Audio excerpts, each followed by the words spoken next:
असलकुम and welcome back to my channel. तो आज की मोस्ट डिमांडेड वीडियो है ऑन एपिलेटर। तो मैं आपको बताऊंगी कि ये शेविंग या वैक्सिंग से बेहतर है कि नहीं और इसकी लिमिटेशंस और बेनिफिट्स सारी चीजें हम इस वीडियो में कवर करने वाले हैं। तो वीडियो को एंड तक जरूर देखना। तो अभी तक अगर आपने मेरे चैनल को सब्सक्राइब नहीं किया तो do subscribe to my channel and अगर कोई क्वेश्चन हो तो वो आप कॉमेंट सेक्शन में मुझसे पूछ सकते हैं। चलिए जी वीडियो को शुरू करते हैं। तो ये मेरा एपिलेटर है which I am using for about 2 years और मैं आपको अपने एक्सपीरियंस से बताऊंगी कि ये आपको बाय करना चाहिए या नहीं, इसकी अफोर्डेबिलिटी, यूजेज और price, everything we are gonna cover in this video. तो सबसे पहले ये बात डिस्कस कर लेते हैं कि एपिलेटर होता क्या है। बेसिकली एपिलेटर एक ऐसी मशीन होती है जो कि ट्यूजर की तरह काम करती है। जैसे कि ट्यूजर जड़ से बाल निकालता है, इसी तरह से एपिलेटर भी जड़ से बाल निकालता है। और यहाँ पर मेरे पास है केमी कंपनी का विच इज चाइनीज कंपनी। तो मैंने ये ऑनलाइन ही बाय किया है। बाय द वे ये मेरी रीपर्चेज है और इससे पहले भी मैंने सेम मॉडल ऑर्डर किया था और अब आप अंदाजा लगा लें कि मैंने सेम मॉडल दूसरी टाइम भी ऑर्डर किया है, तो जाहिर है इसने मुझे कोई फायदा ही दिया होगा। तो ये आप इसकी पैकेजिंग देख रहे हैं, ये इसी तरह से एक बॉक्स में आता है जो कि हार्ड बॉक्स है और इसके ऊपर भी कुछ इसकी how to use information given है, battery timing, product material, how to use, इस तरह की कुछ टिडबिट्स गिवन है। तो ये आप इसकी पैकेजिंग के ऊपर रीड कर सकते हैं। और बारिश शुरू हो गई। आई होप कि मेरा माइक बारिश की आवाज़ को कैप्चर नहीं कर रहा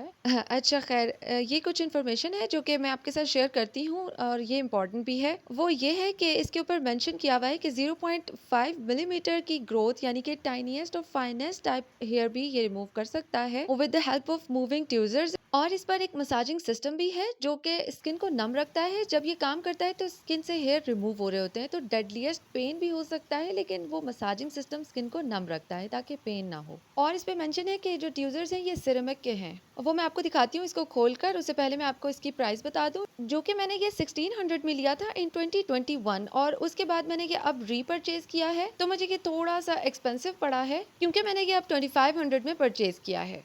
बाय द वे इसकी वेबसाइट पर चेक करके मैं आपको सब कुछ शेयर कर देती हूँ कि अब इसकी प्राइस ऑनलाइन क्या चल रही है। तो अगर आपको ये परचेज करना हो तो आप वहाँ से परचेज कर सकते हैं। तो ये अंदर से इस तरह से ओपन होता है। तो इसके साथ आता है एक ब्रश, एक चार्जिंग केबल जिसके साथ एडाप्टर नहीं है, आपको अपने फ़ोन का एडाप्टर यूज़ करना होगा, और एक device which is epilator itself. अच्छा, इसकी पैकेजिंग के ऊपर इसकी वारंटी गिवन है विच इज़ अबाउट 2 years। तो ये एक्चुअल में 2 years तक चलता है अगर आप इसको एहतियात से इस्तेमाल करें, जो कि मैं आपको बताती हूँ कि आप इसको किस तरह से एहतियात से इस्तेमाल कर सकते हैं। और इसमें फर्स्ट नंबर पे आता है कि आप इसको यूज़ करें और क्लीन करके इसी तरह से इसके बॉक्स में रखें और ये अपने बॉक्स में ही सबसे ज़्यादा महफूज रहेगा और जब भी ये 2 साल तक चल सकता है। If you are a beginner और आप एपिलेटर यूज़ करना चाहते हैं तो ये काफ़ी अफोर्डेबल है और काफ़ी प्राइसी नहीं है, एक्सपेंसिव नहीं है। तो अगर आप फर्स्ट टाइम यूज़ करना चाहते हैं तो ये बिल्कुल ठीक रहेगा, क्योंकि when I was a beginner तो मैंने भी काफ़ी रिसर्च की थी इसको परचेज करने से पहले और मार्केट में 10 to 20,000 तक की प्राइस में एपिलेटर्स मिल रहे थे, बट वो काम बिल्कुल इसी तरह से करते हैं। सो आई प्रेफर दिस वन।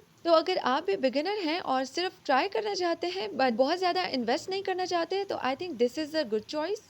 अच्छा खैर, बैक टू द टॉपिक कि काम किस तरह से करता है। तो ये इसको आपने जब भी यूज़ करना है, इसको आपने 90 डिग्री के एंगल पर इसी तरह से रखना है और इसको बालों की ऑपोजिट डायरेक्शन में यूज़ करना है। और मैं अब आपको ये बताती हूँ कि ये पेनफुल है कि नहीं। तो यस, ये पेनफुल है, थोड़ा थोड़ा पेनफुल है, बट बालों की थिकनेस पर डिपेंड करता है कि इसका कितना दर्द होगा, क्योंकि इसका काम ऐसा है कि ये रूट से बाल निकालता है बिल्कुल वैक्सिंग की तरह, और ये ऊपर ऊपर से बालों को ट्रिम नहीं कर देता, इसीलिए इससे दर्द होता है। मैं आपको इसके डूज एंड डोंट्स भी बताती हूँ, लेकिन उससे पहले मैं बताना चाहूंगी कि शेविंग से ये किस तरह से बेहतर है, क्योंकि जब हम शेव करते हैं तो बाल जल्दी जल्दी ग्रो करते हैं, थिकनेस भी ज्यादा हो जाती है, जबकि इससे थिकनेस ज्यादा नहीं होती है और बालों की ग्रोथ भी काफी टाइम बाद होती है। आपको ये ब्रश इस तरह से यूज करना है और इसके अलावा आप इसको टूथब्रश से भी क्लीन कर सकते हैं, but cleaning is a must. और अब मैं बताती हूँ कि ये वैक्सिंग से किस तरह से बेहतर है। तो वैक्सिंग जब हम करते हैं तो उसके लिए पूरा एहतमाम करना पड़ता है, बट इसके लिए ऐसा नहीं है। अगर इसमें चार्ज है तो आप इसे यूज कर सकते हैं, इट्स रेडी टू यूज। और यहाँ से ये चार्ज होता है और मैं इसको चार्ज पे भी लगा के दिखाती हूँ कि ये किस तरह से चार्ज करना है और कितना टाइम चार्ज करना है।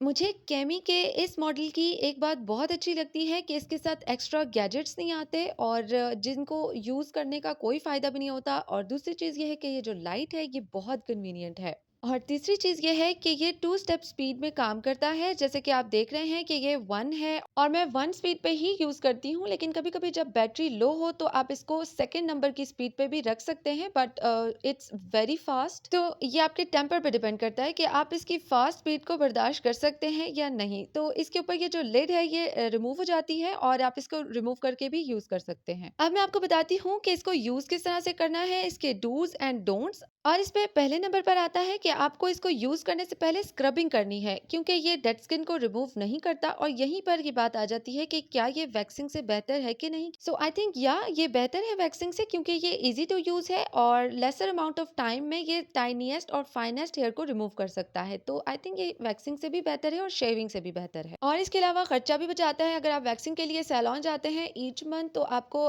एटलीस्ट 1500 रुपीज़ तो देने ही पड़ते होंगे, लेकिन इसके लिए आपको एक ही दफ़ा खर्चा करना पड़ेगा। अब मैं आपको इसकी लिमिटेशंस बताती हूँ कि आपने जब इसे चार्ज पे लगा दिया तो आपने इसको चार्जिंग टाइम में यूज़ नहीं करना। मेरा पहला वाला एपिलेटर इसी तरह से खराब हुआ था। और सेकंड नंबर पर यह है कि आपको वेट स्किन पर, गीली स्किन पर इसको यूज़ नहीं करना, क्योंकि ये अच्छे तरीके से काम नहीं करेगा। बस इसकी एक्टिविटी थोड़ी सी स्लो हो जाती है। और आपको ये इस तरह से चार्ज करना है, जब इसकी लाइट ऑन हो जाएगी तो आपको इसको 8 घंटे तक चार्ज करना है। ये है इसका फर्स्ट ड्रॉबैक, जो कि मुझे बिल्कुल पसंद नहीं आया। और दूसरा ड्रॉबैक ये है कि ये सिर्फ 40 मिनट्स तक काम कर सकता है 8 घंटे चार्ज होने के बाद। और ये आपको कहाँ नहीं यूज़ करना, ये आपको फेस पर नहीं यूज़ करना, और अपने सेंसिटिव एरियाज़ में, यानी कि बिकनी एरियाज़ में या लूज़ स्किन एरिया पे, जहाँ पर भी आपकी लूज़ स्किन है, आई थिंक एल्बो साइड पर होती है, तो वहाँ पर इसमें स्किन फँस जाती है और फिर पेन होता है। और एक बात कि जब इसकी बैटरी लो होने लगे तो आपको पता चल जाएगा, तो आपको इसको लो बैटरी टाइमिंग में भी यूज़ नहीं करना, क्योंकि इसकी एक्टिविटी कम हो जाती है और मुझे लगता है कि इसकी बैटरी पर इफ़ेक्ट पड़ता है। तो अगर आप इसकी ड्यूरेबिलिटी चाहते हैं और 2 साल से ज़्यादा यूज़ करना चाहते हैं, तो प्लीज़ चार्ज करते हुए ना यूज़ करें और इसके अलावा लो बैटरी पे भी ना यूज़ करें। आई थिंक ये एक इलेक्ट्रिक डिवाइस है, तो इस वजह से शायद गर्ल्स इसको यूज़ करने से डरती हैं, लेकिन डरना नहीं है, बस इसको थोड़ी एहतियात से इस्तेमाल करना है। और क्योंकि ये चार्ज यूज़ होता है, तो ये बहुत ज़्यादा हैंडी है और बिल्कुल भी इलेक्ट्रिक शॉक का कोई भी खतरा नहीं है इसमें। सो डियर गर्लीज़, ये कोई भी फैंसी डिवाइस नहीं है, इट्स अ मस्ट हैव। ये हमारे पास होना चाहिए, क्योंकि ये बहुत ज़्यादा टाइम बचाता है और ईज़ी टू यूज़ है, कन्वीनिएंट है और अफोर्डेबल भी है। तो मेरी तरफ से तो ये हाईली रिकमेंडेड है और 10 आउट ऑफ 10 है। तो अगर आप शेविंग करते हैं तो आपको वैक्स पर स्विच करना चाहिए, लेकिन अगर आप वैक्सिंग करते हैं तो आपको इस पर स्विच करना चाहिए, क्योंकि जब आप वैक्सिंग करते हैं तो आप बहुत ज़्यादा पेन बर्दाश्त करने के काबिल हो जाते हैं। तो आई थिंक आप इसको भी बेयर कर सकते हैं। और हाँ, एक पॉइंट और भी है कि ये एक-एक करके बाल निकालता है, जबकि वैक्सिंग में ये होता है कि हम एक ही दफ़ा वैक्स स्ट्रिप अपनी स्किन पर लगाते हैं और बहुत बड़े एरिया से हेयर रिमूव हो जाते हैं। लेकिन जब इसको यूज़ करते हैं तो इसके साथ ऐसा नहीं होता, ये एक-एक करके बाल निकालता है, जो थोड़ा-सा पेनफुल भी होता है और टाइम कंज्यूमिंग भी होता है, लेकिन स्टिल ये बहुत ज़्यादा हैंडी और कन्वीनिएंट है। सो ये था मेरा review about epilator and this is all for today. अगर आपको ये वीडियो अच्छी लगी हो तो प्लीज़ लाइक कर दें, मुझे बहुत अच्छा लगेगा। और इसके अलावा अगर आपको किसी भी प्रोडक्ट का रिव्यू देखना है तो आप मुझे कमेंट सेक्शन में बता सकते हैं। अल्लाह हाफ़िज़।